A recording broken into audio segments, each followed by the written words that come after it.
Good morning students. Today I am going to start a new video lecture series which is class 12th Geography NCERT book for CBSE students.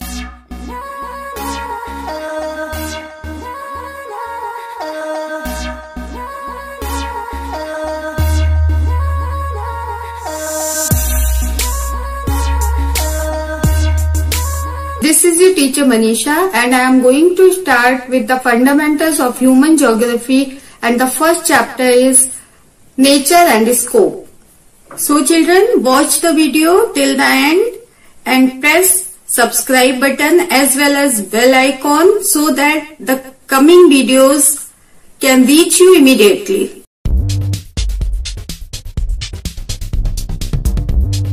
Let's start the chapter. This chapter broadly covers and introduces the human geography, nature and scope. As you know, geography as a field of study is integrative, empirical and practical.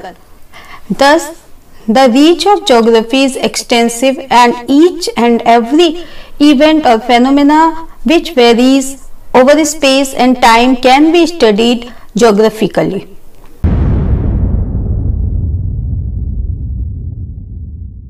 You have already read about physical geography. What is it? So, here we will describe about the two parts of geography, that is physical geography and human geography. Soil, climate, flora and fauna, altitude and landforms make physical geography. Human activities and human beings made human geography. Now first we come to physical geography. Physical geography studies physical environment and human geography studies the relationship between the physical, natural and the human worlds, the spatial distributions of human phenomena and how they come about, the social and economic differences between different parts of the world. Human geography studies the interrelationship between the physical environment and the socio-cultural environment created by human beings through natural interaction with each other.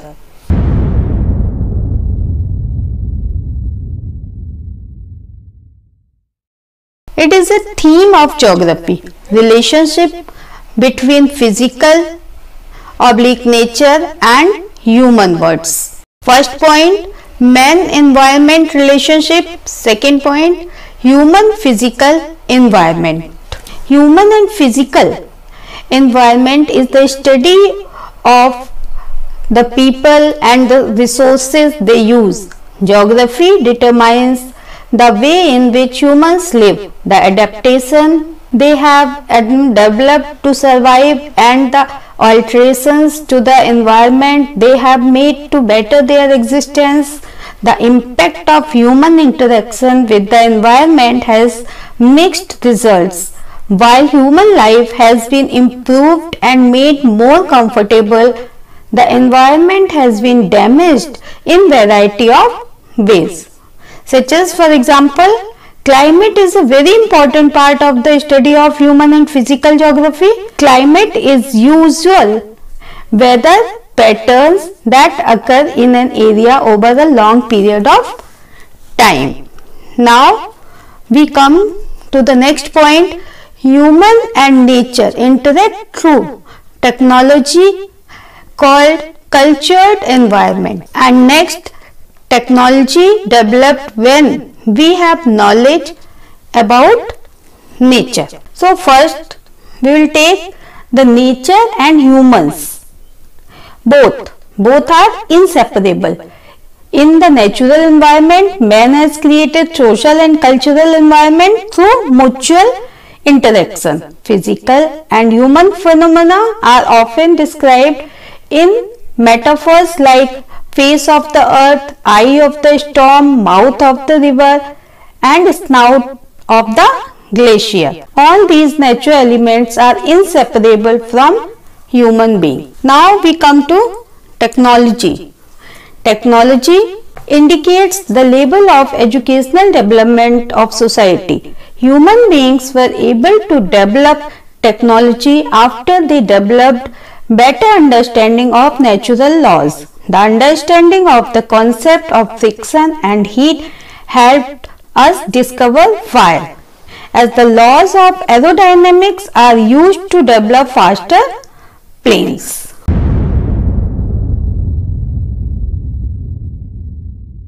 Dualism. Existence of more than one thought or idea on a subject at the same time is called dualism. Means if two scientists at the same time in different locations searching one idea means dualism. It is of three types: physical versus human environment, second systematic versus regional, and third nomothetic versus ideographic. So we will discuss here all the three. As physical versus human environment, I told you earlier, human beings and the nature is inseparable. Now we come to the systematic versus regional.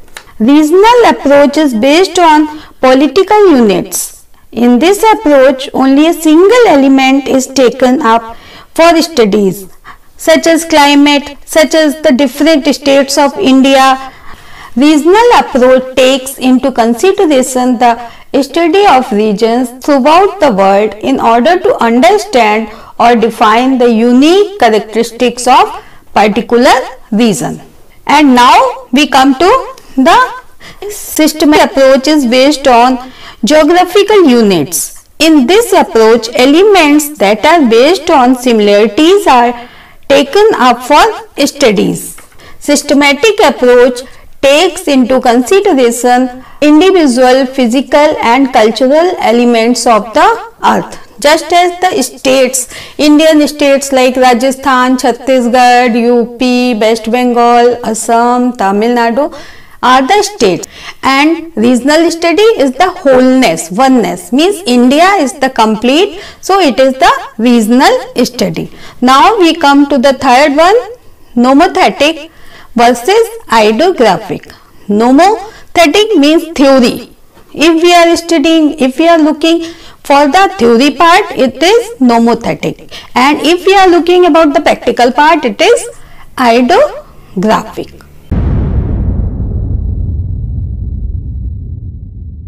Now we come to the naturalization of human. So many points are there in naturalization of human. First point, technology was low. Early humans totally dependent on hunting and gathering. People hunted animals and gathered food. Technology was very low. No development in the field of technology. People were totally dependent on nature. Now we come to the second point, social and cultural improvement was low. Without the development and technology, social cultural improvement cannot be there. It was very poor because they moved from one place to another in search of food. No particular society and rituals were there. Now we come to the third point, nature was supreme, almighty. Nature became supreme like God. People started afraid of it. They started worshipping nature like rivers, mountains, trees, rock stones. In some rituals of Hindu religion, you can see the worship of banyan tree, worship of Ganga river, worship of the mountain and rocks. So what is it? It is the afraid. When we are afraid of nature, then we started worshipping of it. Now we come to the next point. Humans were dependent on nature. In that condition, people were totally dependent on nature for their food, shelter, clothes. Thus, it was the naturalization of humans. For the food, for the clothes, for the shelter, they dependent on nature. This state is known as the state of necessity. It is called as environmental determinism.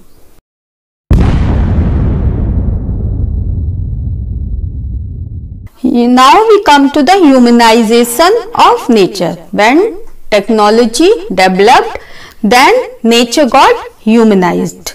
First point, technology improved later on.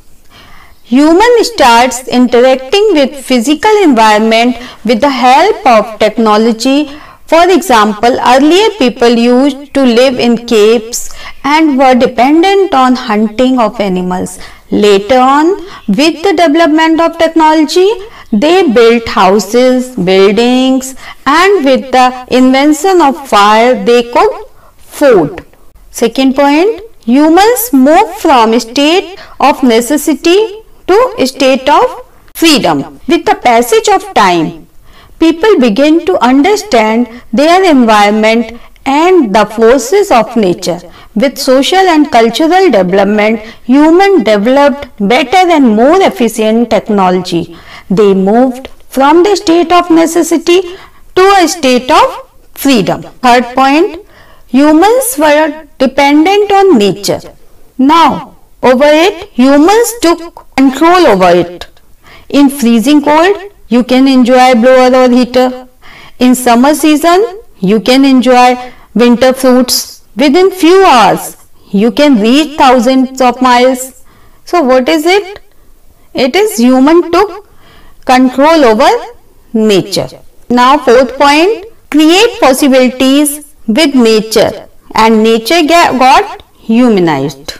Humans created possibilities with resources they obtained from the nature. Scholars termed as possibilism, wherein humans harnessed the opportunities provided by nature and developed technology that helped them utilize the resources, and thus nature got humanized.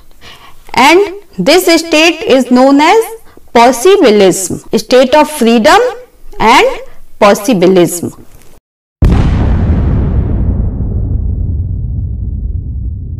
It is neo determinism. It is between the state of necessity and the state of freedom. It is the middle path. This concept was developed by Griffith Taylor. The main aim for neo-determinism is sustainable development. He believed that the best economic program for a country to follow has in large been influenced by nature, and it is geographers' duty to interpret this program. Human beings are capable of accelerating, slowing down, or stopping the progress of a country's development. Neo-determinism also refers to humans as passive agents influenced by environmental factors which determine their attitude, decision making, and the lifestyle they lead. This concept also determines that human beings follow nature's program only if it is wise, presuming he can act foolish, which admits the possibilities of contention within broad limits set by environment. Man can choose at the very last. We can take the example of new determinants with an example, stop or go, a traffic signal example, stop or go example. Those of you who live in cities and those have visited a city might have seen a traffic is regulated by light on the crossroads. Red light means stop and yellow light provides a gap between green and red to get ready, and green means go. The concept shows that neither is there a situation of absolute necessity nor is there a condition of absolute freedom. It means that human beings conquer nature by obeying it. They have to respond to the red signals and can proceed in their pursuits of development when nature permits modification. Nowadays, you can see the cases of corona and coronavirus is here. What is this? Nature is discarding the pollution and all the excess use of resources. So nature is discarding all these. Nowadays, rivers are get cleaned by themselves and pollution is very low and temperature is not increasing due to the less pollution.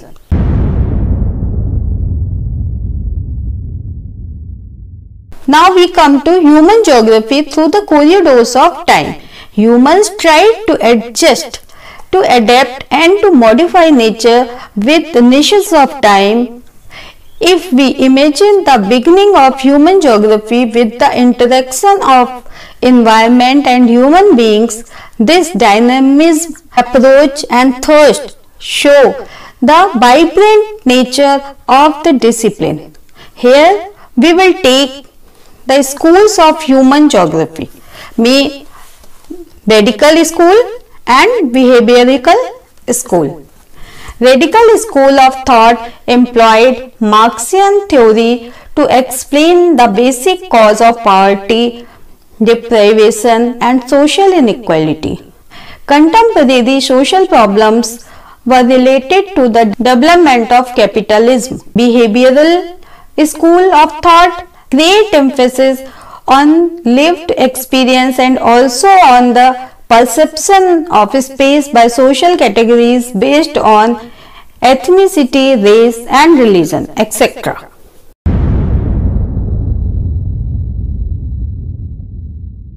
There is a period, approaches and broad features of geography. So what are the periods? Early colonial period. It was the period of exploration.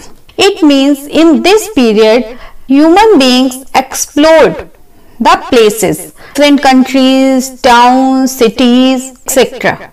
Imperial and trade interests prompted and the discovery and exploration of new areas.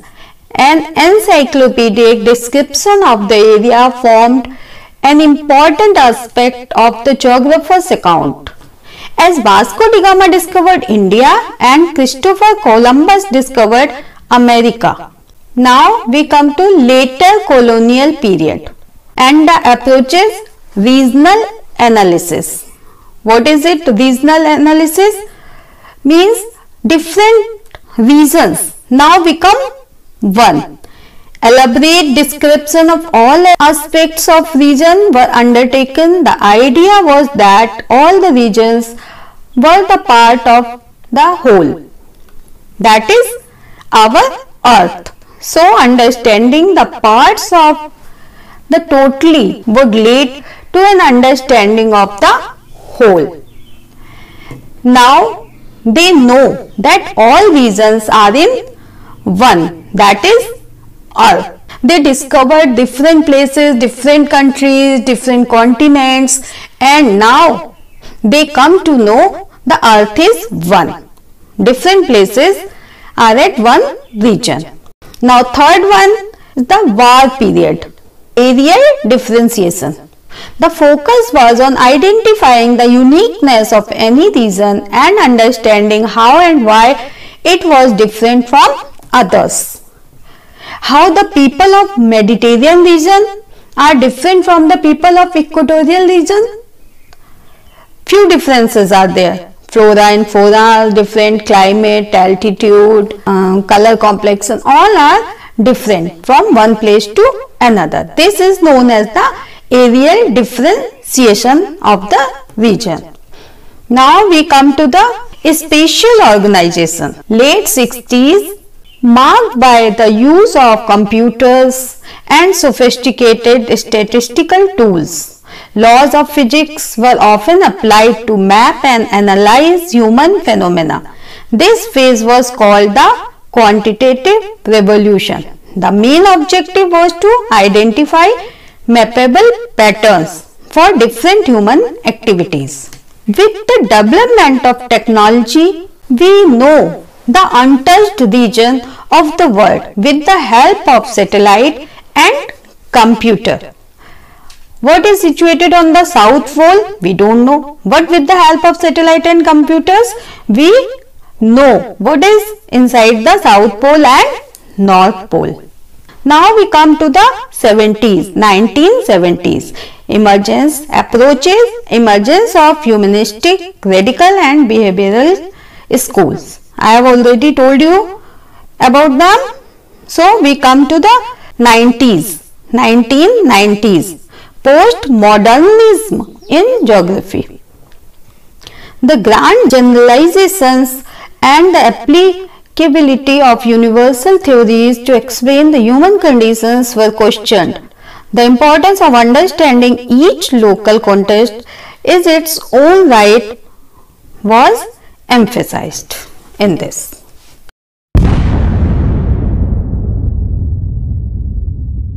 Human geography is the study of many cultural aspects found throughout the world and how they relate to the spaces and places where they originate and then travel as people continually move across various areas. Some of the main cultural phenomena studied in human geography include language, religion, different economic and governmental structures, art, music, and other cultural aspects that explain how and or why people function as they do, the areas in which they live. Globalization is also becoming increasingly important to the field of human geography as it is following these specific aspects of culture to easily travel across the globe. Few fields of human geography are social geography, urban geography, political geography, pollution geography, settlement geography and economic geography. Now first we come to the social geography. It is subfield are behavioral geography, geography of social well-being, geography of leisure, cultural geography, gender geography, historical and medical geography.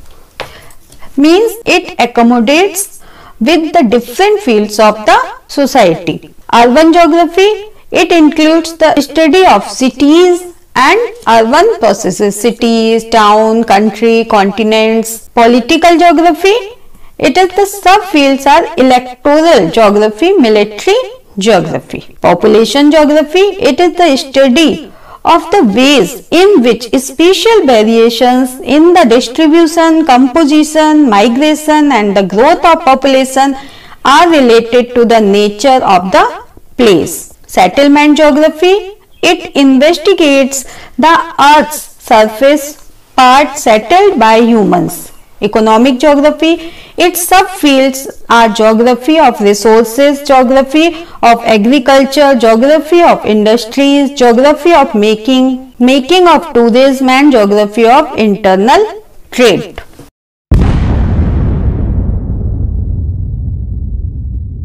Now we come to the scope of human geography.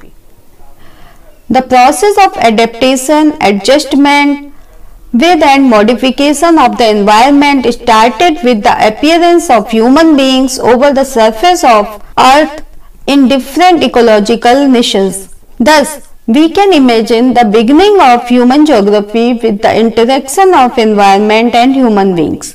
The concerns of human geography have a long temporal continuum, though the approaches to articulate them have changed over time.